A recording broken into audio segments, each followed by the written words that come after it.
Good morning, August 13th, Zone 6B. So we're getting into late summer here now.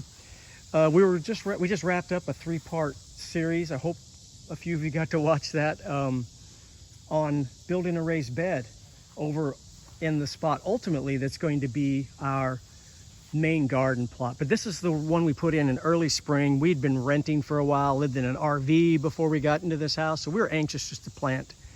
So we flipped the sod over.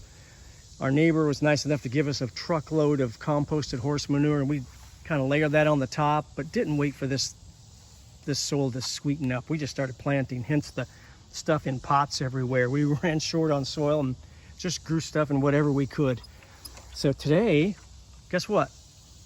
Talking about tomatoes, but this tomato looks pretty good, right?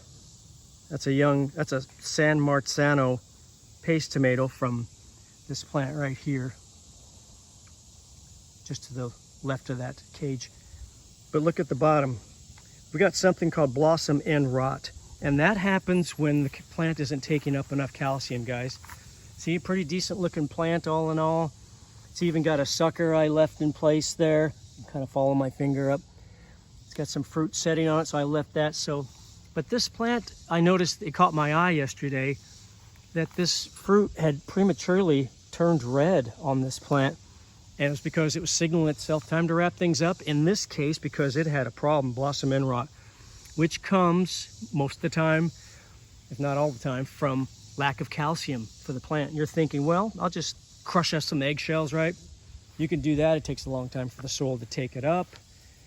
The soil to make use of it, for the plant to take it up, you can use like an antacid or something like that as a quick fix, because it has a ton of calcium in it.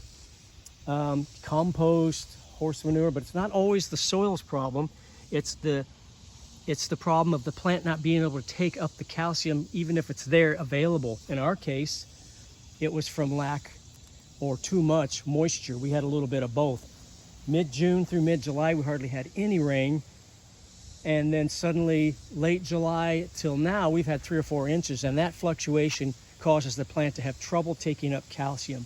See, these leaves more readily bring up the calcium, and they do something called transpiration, kind of like perspiration for a plant.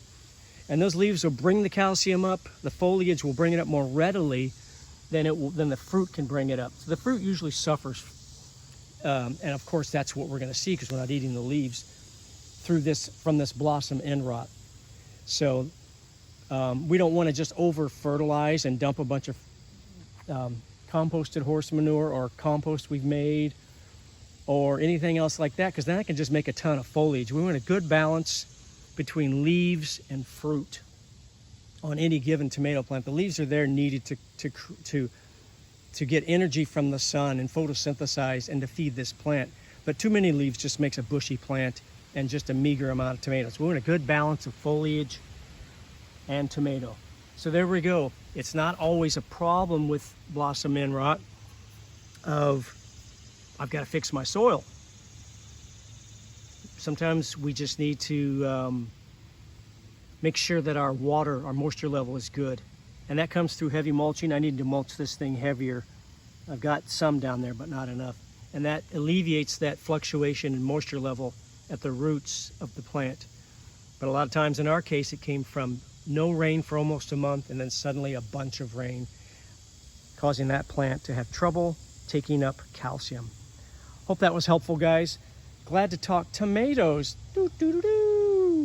with you guys. Have a good one. Talk to you soon.